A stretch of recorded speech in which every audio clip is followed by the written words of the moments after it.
Hello, আসসালামু আলাইকুম। নিশ্চয়ই সবাই ভালো আছেন। তো কে কী করছেন কমেন্টে জানাবেন। তো আজকে যে বিষয়টি নিয়ে কথা বলবো সেটি হচ্ছে কম্পিউটার নিয়ে কথা বলবো আমি। কম্পিউটার বা ল্যাপটপ বা আপনার হাতে যদি মোবাইল ফোন থাকে, তো সেটাই আজকে সবচেয়ে কথা হচ্ছে আমরা মোবাইলের মাধ্যমে, ল্যাপটপের মাধ্যমে, কম্পিউটারের মাধ্যমে ভিডিও এডিটিংয়ের কাজ করতে পারি। ভিডিও এডিটিংয়ের কাজ, ফটোশপের কাজ করতে পারি। তো আমরা কিন্তু অনেক সময় ধরে ফেসবুকে থাকি। আমরা কিন্তু অনেক সময় ধরে ফেসবুকে রিল দেখি, হাসি ঠাট্টা করি, সময় কাটে, কিন্তু আমরা কোনো স্কিল দেখি না। আমরা ভালো কিছু ভিডিও দেখে যাতে আমাদের স্কিলটা তৈরি হবে সেই ভিডিও কিন্তু আমরা দেখি না ভাই। আমি দেখা শুরু করেছি, আমি বুঝতেছি এখন যে টাকার মর্ম কী। তো এখনও কিন্তু আমরা যারা 8, 9 বা ম্যাট্রিক পরীক্ষা দিয়ে বসে থাকবো, এদিক ওদিক করবো, ওদিক ওদিক করবো, সবাই না, আমি বলছি যে অনেক ছেলেমেয়ে এখনও গ্রামে আছে, তারা কিন্তু কি করবে, অযথা সময় পাস করবে। তো তাদের জন্য আমি বলছি, যারা বসে আছো অবসর গেম খেলছো, গেম খেলবা, সময় নষ্ট করবা, তো সময় নষ্ট না করে তোমরা এই যে সময়টা নষ্ট করো, গেম খেলছো, ঘুরতে যাচ্ছ, আড্ডা দিচ্ছ, আজেবাজে করে করে বেরোচ্ছ এদিক ওদিকে, হ্যাঁ, তুমি কী করবা সেটা তুমি জানো না, তোমাকে বলার কোনো লোক নাই। টিভি দেখছো তো দেখছোই, খাচ্ছ তো খাচ্ছ, এইভাবে দিন চলে যাচ্ছে। তো তুমি যদি একটা স্কিল তুমি শেখো, তুমি যদি একটা কাজ শিখতে পারো, তো সেখান থেকে তোমার তো 5 টাকা আয় হবে। আর এই 5 টাকা তোমার হাত খরচে কাজে লাগবে।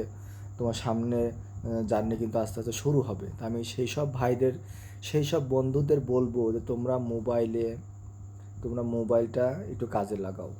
তোমরা ল্যাপটপটা একটু পড়ে আছে, সেটা মুছে একটু দেখো, সেখানে একটু শেখো। আমি সবচেয়ে বেশি জোর দেবো, অনেকের পাশে কম্পিউটার কিনে তারা কম্পিউটার কিন্তু ফেলে রাখা হয়। এত টাকাতে কম্পিউটার কিনে সেটা কিন্তু 2 দিন পরে নাচ আর গান দেখা ছাড়া কোনো কিচ্ছু কাজে লাগে না। তো আমি বলবো, তোমরা ফ্রিল্যান্সার করতে না পারো, তোমরা ফটোশপটা করো। তোমরা ফটোশপ, ভিডিও এডিটিং, এই দুইটা কাজ করো। এই দুইটা কাজ করে তোমরা ফেসবুকে পেজ খোলো, তোমরা ফেসবুকে কাজ করো, তোমরা ইউটিউবে কাজ করো, যেখান থেকে টাকা আসে, এবং আস্তে আস্তে তোমার ফ্রিল্যান্সারের কাজও শিখতে পারো।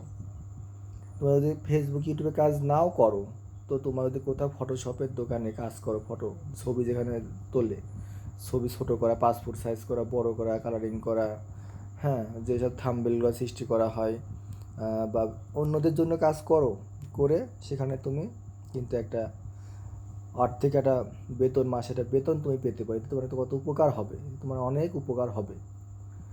তো আমি বলছি যে বাসায় কম্পিউটার, ল্যাপটপ, হাতের মোবাইলটা একটু কাজে লাগাই। আসলে কাজে লাগালে পরে ভালো হবে। তো যদি কোনো অভিভাবক আমার এই ভিডিও দেখে থাকেন, তো আপনার বাচ্চার বয়স যদি বেশি হয়, তাদেরকে গান বাজনা, রিল না দেখে একটু একটু করে স্কিল শেখান। ইংলিশে কথা বলা, একটা ভাষা শেখানো, সাধারণ জ্ঞান কুইজ আছে, ফেসবুকে কী কাজ করতে হয়, সেটিং আছে, অনেক কাজ আছে, মেসেঞ্জারে আছে। আর যদি ভালো হয়, আপনার কম্পিউটারের মতন কিছু থাকে, সেখানে কিছু কাজ শেখালেন, এমএস ওয়ার্ডের কাজ কিছু শেখালেন, এমএস এক্সেলের কাজ কিছু শেখালেন, পাওয়ার পয়েন্টের কাজ শেখালেন। তো এগুলো তো একটা ভালো কাজ, ভালো কিছু শেখালেন। সেখানে গেলে পরে অনেক জ্ঞানের দুয়ার খুলে যায়। একটা ইন্টারনেটে তো মনে করেন যে জ্ঞানের দুয়ার, অনেক কিছু আছে সেখানে। তো ভালো কিছু যদি আমরা এক এক করে শিখি, তো আমরা আস্তে আস্তে একটা পর একটা কিন্তু নিজের দক্ষতাকে কাজে লাগাতে পারি। হ্যাঁ বন্ধুরা, তো তোমরা বসে না থেকে শুরু করে দাও, শুরু করে দাও। দেখো, আমার কিন্তু এই মোবাইলটা আছে, আমি মোবাইল দিয়ে ভিডিও করি, বাসায় করি, দোকানে করি। আমি এখন কোনো লজ্জা করি না, কারণ আমার এই কথার মাধ্যমে যদি কারো ভালো হয়, কেউ যদি একটু একটা ফেসবুকে কোনো কাজ করে, তাদের 2 টাকা ইনকাম হয়, তাহলে আমার ধন্য, আমার জীবন ধন্য।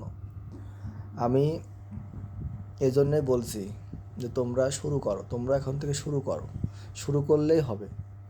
আস্তে আস্তে করলে দেবে কিছুদিন পর তুমি এগিয়ে গেছো, কিছু একটা তুমি পাবাই। কারণ পরিশ্রমের ফল বিধাতা ব্যর্থ করেন না। আল্লাহ তাআলা বলছেন, তোমরা পরিশ্রম করো, আমি তোমাদের ফল অবশ্যই দিব। তো আমাদেরকে খাটতে হবে, পরিশ্রম করতে হবে। এটাই আমাদেরকে, আমাদের সন্তানদেরকে, আমাদের ছোটো ভাইদেরকে তাদেরকে শেখাতে হবে যে তোমরা এই কাজটা করো, এটা ভালো কাজ। লেখাপড়ার পাশাপাশি তোমরা কিছু করো, ভিডিও এডিট শেখো, ফটোশপের কাজ শেখো, ফ্রিল্যান্সারের কাজ শেখো। হ্যাঁ, তো মোবাইল নিয়ে শুধু গান বাজনা রিল দেখলে হবে না, আজেবাজে জিনিস দেখলে হবে না। এখানে দেশের যে অবস্থা, যার যার পারিবারিক অবস্থা সেই জানে ভাই। তো সবাই ভালো থাকবেন আশা করি। তো যদি কোনো ভুল হয়ে থাকে ক্ষমা দৃষ্টিতে দেখবেন। আর আমাকে ফলো করুন, লাইক করুন, কমেন্ট করুন।